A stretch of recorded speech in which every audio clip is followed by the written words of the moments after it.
Lord. கர்த்தருடைய பரிசுத்த நாமத்துக்கு மகிமை உண்டாவதாக. இந்த திங்கட்கிழமை காலையிலேயே உங்களை சந்திப்பதில் மிகுந்த சந்தோஷம். இந்த நாளுடைய ஆசீர்வாதத்துக்காக ஒரு வேத பகுதி வாசிப்போம். அது ஏசாயா தீர்க்கதரிசன புத்தகம் 33ஆம் அதிகாரம் 2ஆம் வசனத்தை நான் உங்களுக்காக வாசிக்கிறேன்.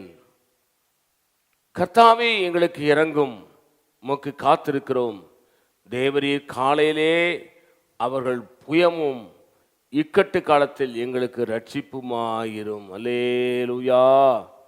இந்த வேத பகுதி நமக்கு என்ன சொல்கிறது?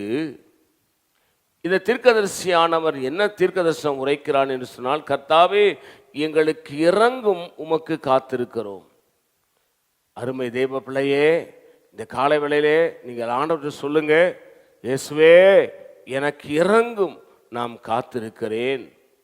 தேவரீர் காலையிலே அவர்கள் புயமும் இக்கட்டு காலத்தில் எங்களை ரட்சிப்புமாயிரும்.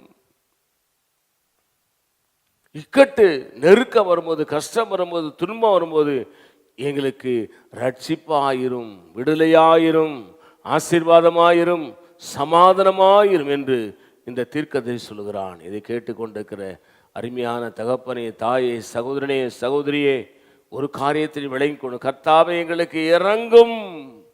நீங்க ஜெபிங்க, அவர் உங்களுக்கு இறங்குவா. இக்கட்டு காலத்தில், நெருக்கமான நேரத்தில், கஷ்டமான நேரத்தில், கண்ணீரோடு இருக்கிற நேரத்தில் உங்களுக்கு விடுதலையை தர இயேசு இன்றைக்கும் உயிரோடு இருக்கிறா. நான் உங்களுக்கு ஆட்சேபிக்கிறேன். பரிசுத்த பிதாவே, எங்களோடு என்னோடு பேசின நல்ல வார்த்தைகளுக்காக ஸ்தோத்திரம். இந்த வார்த்தையின்படி எங்களை ஆசீர்வதியும். இயேசுவின் நாமத்தில் வேண்டிக் கொள்கிறோம் பிதாவே, ஆமேன். God bless you. கர்த்தர் உங்களை ஆசீர்வதிப்பாராக.